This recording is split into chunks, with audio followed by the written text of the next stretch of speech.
नमस्कार दोस्तों, मैं पवन मिश्रा आपका रघुवीरा IAS एकेडमी में स्वागत करता हूं। दोस्तों, जैसा कि हम लोग घटनाचक्र पूर्वावलोकन की एक ऐसी सीरीज़ देख रहे थे जो एक एग्ज़ाम पॉइंट ऑफ व्यू से बहुत ही अच्छा है किसी भी वनडे एग्ज़ाम को क्लियर करने के लिए। इसमें हम घटनाचक्र पूर्वावलोकन के हर एक क्वेश्चन को 2023 एडिशन तक के पूरे कॉन्सेप्ट और ट्रिक के साथ पढ़ने की कोशिश कर रहे हैं। ये एक यूनिक पहल है जो पूरे यूट्यूब पर अभी कहीं नहीं है, जहाँ पर पूरा घटना चक्र जो है वो पूरा जो घटना चक्र है वो जियोग्राफी का वो 80 से 90 पेज के बीच में पूरा कवर हो जाएगा। तो दोस्तों स्टार्ट करते हैं। हमारी आज की जो क्लास है वो पासेस से स्टार्ट हो रही है। जो माउंटेन पासेस होते हैं उनके बारे में हमें देखना है। दोस्तों, जैसा कि मैंने आपको बताया था कि जो इंडिया में जो माउंटेन रेंज हैं वो कई सारे सीरीज़ में हैं। जैसे हिमालय जो है वो 3 श्रेणियों में डिवाइड किया जाता है। इसी तरीके से वेस्टर्न घाट और ईस्टर्न घाट भी है। तो इन माउंटेन रेंज के बीच में जो गैप होता है, जहाँ से हम आ जा सकते हैं माउंटेन की एक तरफ से दूसरे तरफ से, जहाँ से रोड ट्रांसपोर्ट डेवलप की जा सकते हैं, उन सब चीज़ों को माउंटेन पास कहते हैं। इसको अगर मैं आपको एग्जाम्पल से समझाऊँ तो सपोज करिए कि ये माउंटेन ऐसे ऐसे चल रहा था।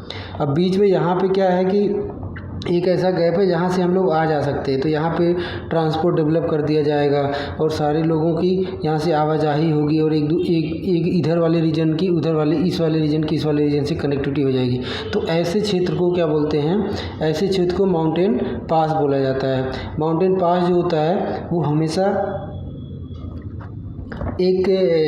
अगर हम इकोनॉमिक पॉइंट ऑफ व्यू से देखें तो बहुत अच्छा माना जाता है। तो इंडिया में जो माउंटेन पास हैं उनको एक बार हम देख लेते हैं। जैसे कि आप यहाँ पे देख रहे हैं कि सबसे जम्मू कश्मीर में है बनिहाल, फिर उसके बाद जोजिला भी है, फिर बुर्जिला भी है, फिर बारालाचला है, ये है हमारा हिमाचल प्रदेश में। सिपकीला है हमारा हिमाचल प्रदेश में। फिर नीति मन्ना। दोस्तों, इसको हम एक मैप से देखते हैं। ये इमेज जो है वो थोड़ा सा छोटा है, तो मैं इसीलिए आपके लिए यहाँ पे एक इमेज कनेक्ट कर दिया हूँ जो इंडिया के माउंटेन पासेस को दिखा रहा है। तो यहाँ से एक बार हम देख लेते हैं। दोस्तों, ये है बनिहाल पास हमारा ये, और इस बनिहाल पास में जो हमारी जवाहर टनल बनी हुई है, उसके बाद बनिहाल पास हो गया। उसके बाद ये है हमारा जोजिला पास, उसके ऊपर थोड़ा सा नीचे बुर्जिला पास, और उसके बाद यहाँ पे है हमारा बारालाचला, ये हिमाचल प्रदेश में पड़ता है। और उसके बाद ये है हमारा रोहतांग पास। जो इम्पोर्टेंट हैं उसको एक बार देख लेते हैं दोस्तों, जो एग्ज़ाम में आते हैं। उसके बाद चंगला पास एक है। उसके बाद उत्तराखंड में कुछ इम्पोर्टेंट पास हैं, जैसे एक माना पास है, नीति पास है, और एक लिपुलेख है। लिपुलेख जो है ये उत्तराखंड वाले एरिया को चाइना से जोड़ता है, तिब्बत से जोड़ता है। उसके बाद सिक्किम में दो मेन जो है माउंटेन पासेस हैं। एक तो नाथुला पास है और दूसरा जेलेपला पास है। नाथुला पास और जेलेपला पास। उसके बाद अगर हम अरुणाचल प्रदेश में देखें तो यहाँ पे क्या है, बमडीला है, बोमडीला है, थंगला है, और उसके बाद यहाँ पे है इसके जस्ट थोड़ा सा नीचे जो है वो वहाँ पे हमारा जो माउंटेन पास आता है, यहाँ पे एक दीफू पास है जो अरुणाचल प्रदेश को म्यांमार से कनेक्ट करता है। ठीक है दोस्तों, उसके बाद ये बैटल ऑफ हल्दी घाटी जहाँ हुई थी, हल्दी घाटी पास है। और उसके बाद यहाँ पे थाल घाट है महाराष्ट्र में, और फिर भोर घाट है। ये वेस्टर्न घाट के 3 माउंटेन पास हैं। थाल घाट, भोर घाट जो है ये हमारा महाराष्ट्र में है। और उसके बाद जो एक है पाल घाट, तो पाल घाट कहाँ पे है? पाल घाट हमारे कहाँ पे? पलक्कड़ डिस्ट्रिक्ट केरला में है। तो ये हमारे कुछ इम्पोर्टेंट माउंटेन पास थे जो हमारे एग्ज़ाम में आ चुके हैं। तो इनको हमने मैप के थ्रू देखा। अब एक बार हम इनकी मैचिंग करवा लेते हैं कि जो एक स्टेट से जो है कौन कौन से पास गुजरते हैं। तो ये मैं दीफू पास की बात कर रहा था। और उसके नीचे ज़रा सा यहाँ पे अगर हम आएंगे उसमें जो मिजोरम वाला क्षेत्र है, तो वहाँ पे एक तुजू पास भी है। तो ये इम्पोर्टेंट हमारे पास हैं। तो यहाँ पे देखते जैसे चंगला पास अभी हमने देखा था कि चंगला कहाँ पे हमारा जम्मू कश्मीर में है। उसके बाद उसके बाद रोहतांग पास कहाँ पे? हिमाचल प्रदेश में है। उसके बाद बोमडीला अभी हमने देखा अरुणाचल प्रदेश में है। उसके बाद सेला पास कहाँ पे है? ये भी अरुणाचल प्रदेश में है। फिर नाथुला पास हमने देखा सिक्किम में है। और भोर घाट कहाँ पे था, थाल घाट भोर घाट कहाँ पे हमारा महाराष्ट्र में। दोस्तों ये पेज थोड़ा सा क्लियर नहीं है पर हम देख लेते हैं, विजिबिलिटी तो हमारी है और मैं बोल भी दे रहा हूँ एक बार आपको। तो उसके बाद पाल घाट कहाँ पे है, अभी तक हमने केरला में है, ये कोल्लम और मदुरई को कनेक्ट करता है आपस में। सिपकीला पास कहाँ पे है, शिमला यानी हिमाचल प्रदेश में है। और लिपू लेक पास कहाँ पे है, लिपू लेक पास उत्तराखंड में है और ये इंडिया चाइना का बॉर्डर है। तो जोजिला पास या जोजिला पास कहाँ पे है, जहाँ से जोजिला जहाँ से जम्मू, ये जम्मू में है। और ये क्या करता है, ये जोजिला पास से ही नेशनल हाईवे 1 गुजरा है जो श्रीनगर को लेह से जोड़ता है। दोस्तों जोजिला पास के थ्रू नेशनल हाईवे गुजरता है जो श्रीनगर को लेह से जोड़ता है। जैसा कि मैंने पहले ही बताया कि जो माउंटेन पास हैं, माउंटेन पास से कनेक्टिविटी वर्क की जाती है, तो ये उसी का एक एग्जाम्पल है। उसके बाद बनिहाल, बनिहाल कहाँ पे है, जम्मू कश्मीर में है। और इसको याद किया जाता है, जैसे एक कहावत चलती है कि हाल बेहाल है जम्मू कश्मीर का due to terrorist and other religious activities.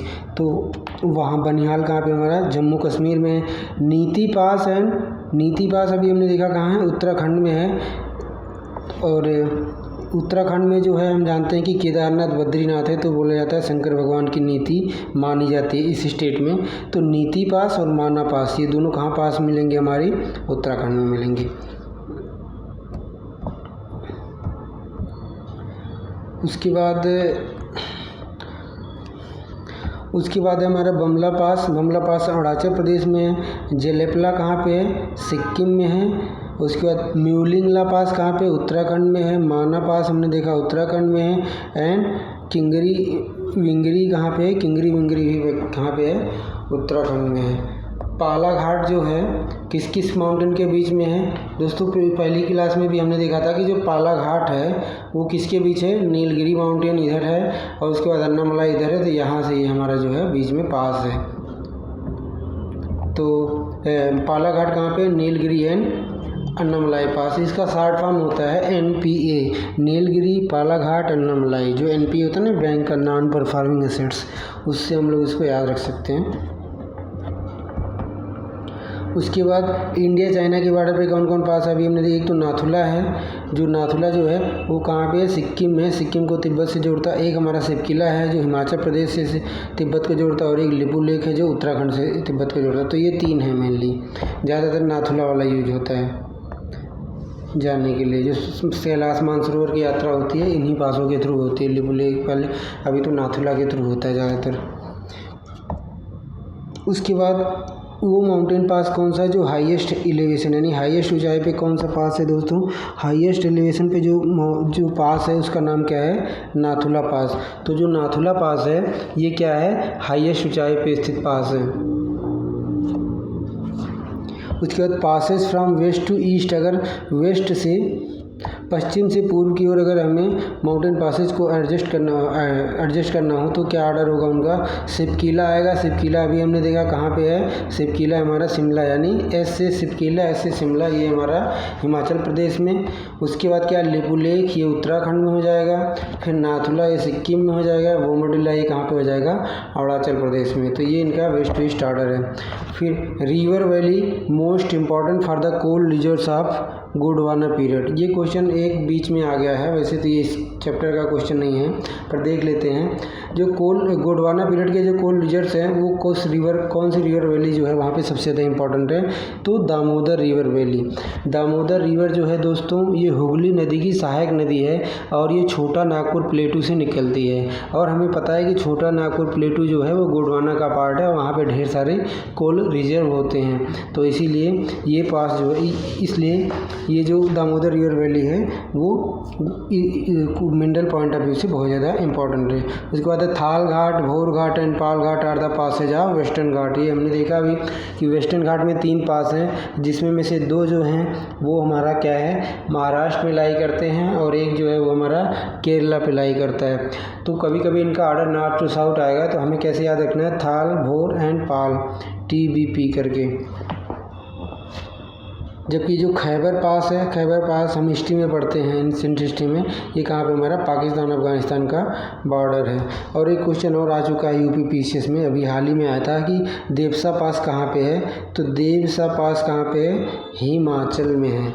देवसा पास कहाँ पे है, हिमाचल में है। दोस्तों अभी हमने जो मैप देखा था, एक बार अगर हम इसको फिर से देखने की कोशिश करते हैं तो इसमें हमने देखा था कि जो ये है देवसा पास, देवास पास या देवसा पास हिमाचल प्रदेश में है। और उसके बाद जो हमने एक इम्पॉर्टेंट और पास देखा था, ये थंगला पास, ये भी हमारा कहाँ पे है, इसी बॉर्डर पे, उत्तराखंड वाले बॉर्डर पे है। तो ये कुछ हमारे इम्पॉर्टेंट पास थे। यहीं पास से दोस्तों इतने क्वेश्चन आ सकता है, मैं और अभी तक जितने भी क्वेश्चन आए सब इसमें इंक्लूडेड था। तो ये हो गया हमारा देवसा पास कहाँ पे हो गया, हिमाचल प्रदेश में हो गया। उसके बाद है अगला चैप्टर हमारा है ग्लेशियर्स एंड स्नो लाइन्स। दोस्तों ग्लेशियर क्या होता है, स्नो लाइन क्या होता है, इसको देख लेते हैं। ग्लेशियर हम जानते हैं जो माउंटेन होते हैं उनके ऊपर जो बर्फ़ जमे होते हैं स्वीट वाटर के, वो सब क्या होते हैं, ग्लेशियर्स होते हैं। और जब वो स्नो लाइन क्या होता है कि माउंटेन पे वो लाइन जहाँ के ऊपर जो है बर्फ़ जमी होती है, तो उसको बोला जाता है कि ये स्नो लाइन है और इसके ऊपर क्या मिलेगी, हमें बर्फ़ मिलेगी।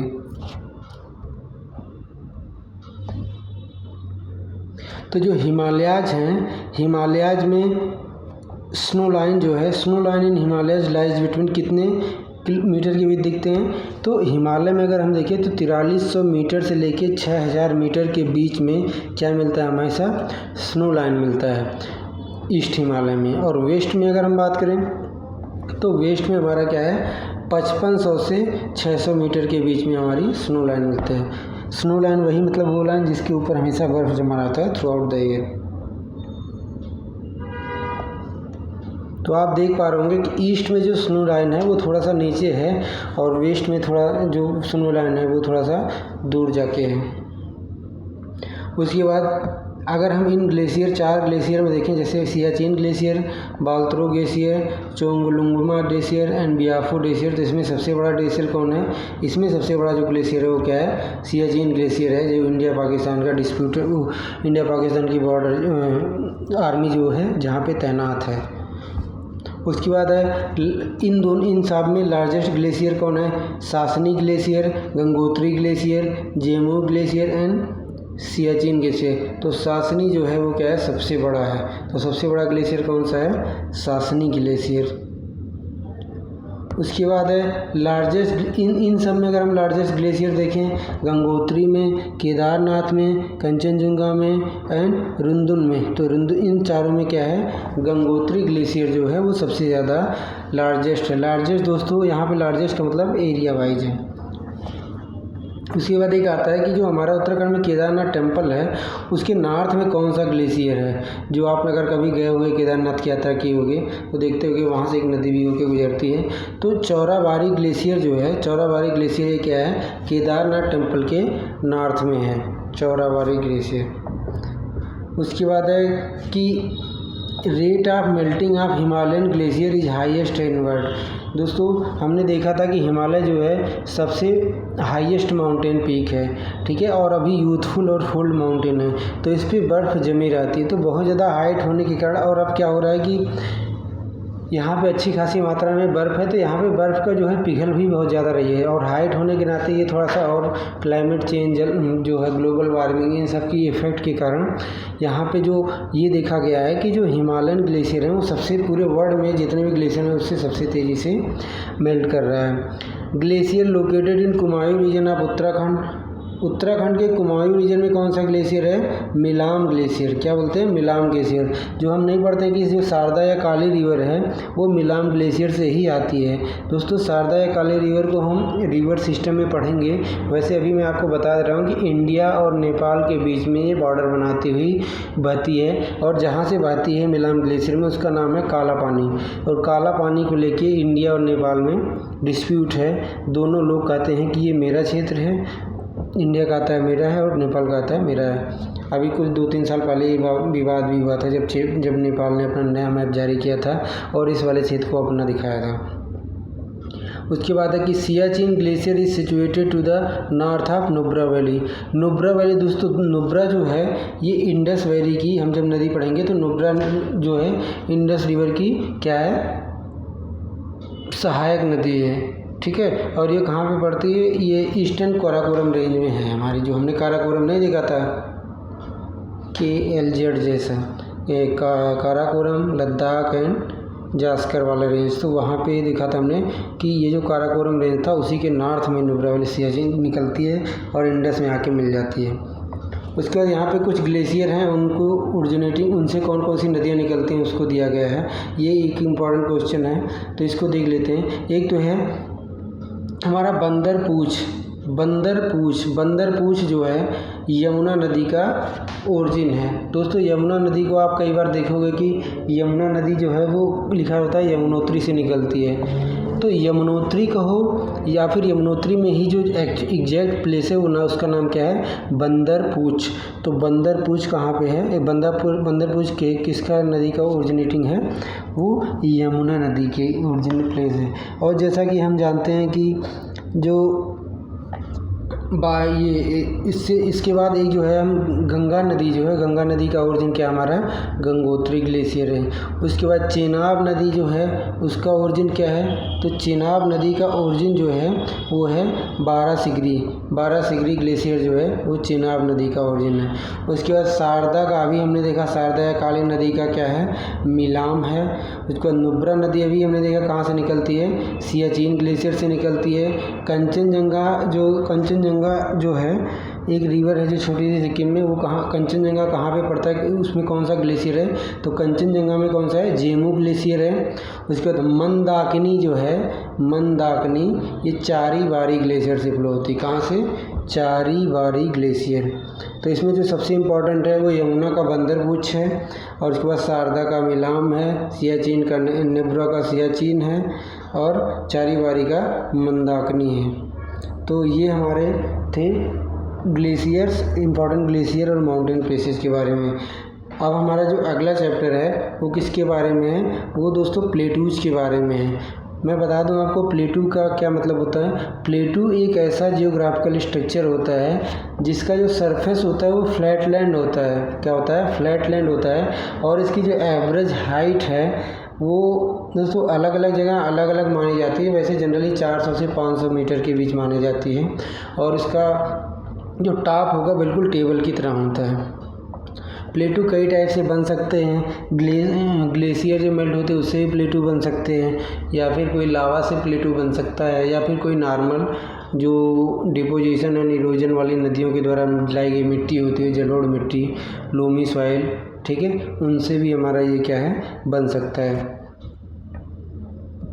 उसके बाद है basaltic lava rocks over Deccan प्लेटू were form in Cretaceous period.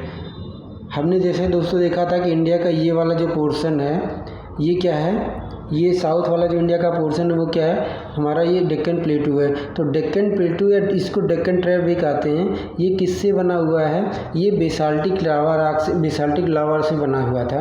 और बना कब था, ये क्रीटेशियस पीरियड में। किस पीरियड में, क्रीटेशियस पीरियड में।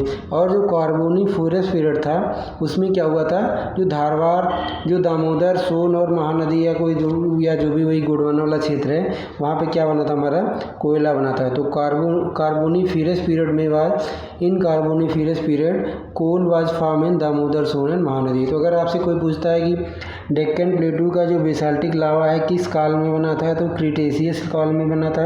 और अगर कोई पूछता है कि कोल जो है वो दामोदर, सोन और महानदी में जो कोल मिलता है वो किस पीरियड का है, कार्बोनिफेरस। वैसे भी कार्बन का मतलब ही होता है क्या, कोयले का वो कॉन्स्टिट्यूएंट होता है।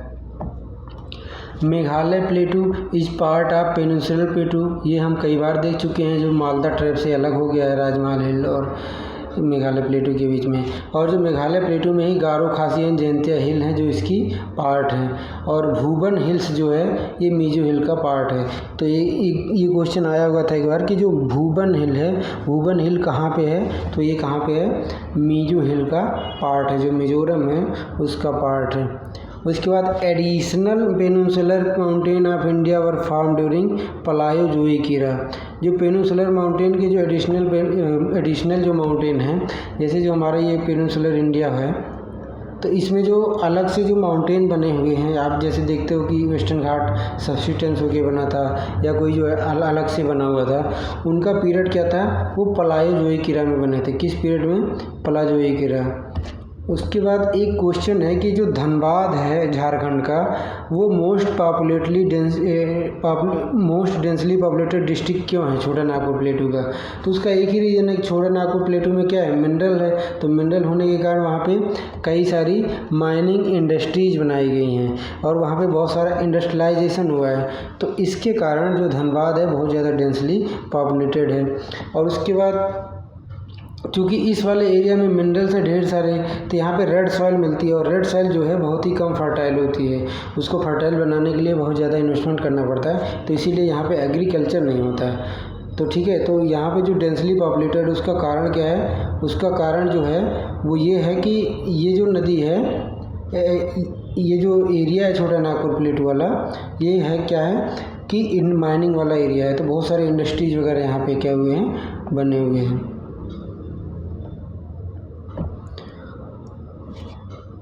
उसके बाद छोटा नागपुर प्लेटू इज क्या है, फ्रंट स्लोपिंग। फ्रंट स्लोपिंग मतलब बिल्कुल इस टाइप से स्लोपिंग है, और इसलिए यहाँ पे देखते हो कई सारे वाटरफॉल भी हैं। उसके बाद है कि हमारा अलबामा हिल कहाँ पे है? तो अलबामा हिल जो है वो बीजापुर, जो हमारा अपलैंड है बीजापुर वाला क्षेत्र, उसके साउथ में पड़ता है। उसके बाद अरावली एंड विंध्याचल रेंज के बीच प्लेटू कौन सा है? तो हमने देखा था ये मालवा प्लेटू है। अरावली इधर है और विंध्याचल रेंज इधर है, नर्मदा ऐसे फ्लो हो रही है, फिर सतपुड़ा है, फिर ताप्ती है, ऐसे ऐसे। तो ये जो अरावली है और ये जो विंध्याचल रेंज है, इसके बीच में कौन प्रदेश है? इसके बीच में मालवा प्लेटू है, जो कि हमारा मध्य प्रदेश में है।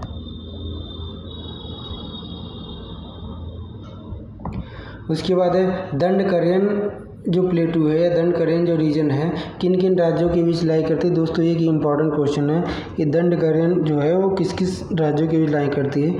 तो दंडकारण्य जो है वो उड़ीसा एंड छत्तीसगढ़ के बीच में लाई करती है। किसके बीच? उड़ीसा एंड छत्तीसगढ़ के बीच। छत्तीसगढ़ में हमारा बस्तर डिस्ट्रिक्ट में, और उड़ीसा में मेनली कहाँ स्प्रेड है? कोरापुट एंड कालाहांडी में। तो इन दो जगह जो है ये बनती है, इन दो जगह ये जो क्षेत्र है। वैसे तो इसका थोड़ा सा क्षेत्र आंध्र प्रदेश एंड तेलंगाना में आता है, लेकिन अगर ऑप्शन में ये दोनों, तो ये दोनों ज़्यादा सही रहेगा। ज़्यादातर इन्हीं दोनों को ऑप्शन में रख के आता है क्वेश्चन।